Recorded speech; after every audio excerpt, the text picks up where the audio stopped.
সোমবার, বৃহস্পতিবার, শুক্রবার মৃত্যু হলে কি সৌভাগ্যবান? সোমবার আর বৃহস্পতিবার মারা গেলে সৌভাগ্যবান হওয়ার কথা কোরআন হাদিসে কোথাও নাই। তবে জুমার দিন কেউ যদি মারা যায়, শুক্রবারে যদি কেউ মারা যায়, তাহলে সেক্ষেত্রে হাদিসের বর্ণনা মতে ওই ব্যক্তির কবরের আযাব, কবরের প্রশ্নোত্তর থেকে সে নিরাপদে থাকে, কবরের ফিতনা থেকে সে নিরাপদে থাকে। কবরের ফিতনা থেকে আল্লাহ তাকে বাঁচায় রাখেন জুমাবারে কারো মৃত্যু হলে। এটা তো আর কারোর হাতে না কোন দিন কে মারা যাবে। অতএব এটা ভাগ্যের ব্যাপার, এটা খুশনসিবের ব্যাপার।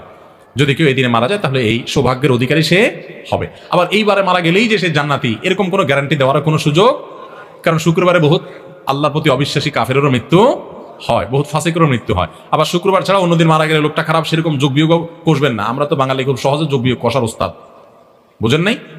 এটা দেখে আপনি যোগ বিয়োগ করতে যাবেন না। একজন নেককার মানুষের মৃত্যু শনি রোববারেও হতে পারে।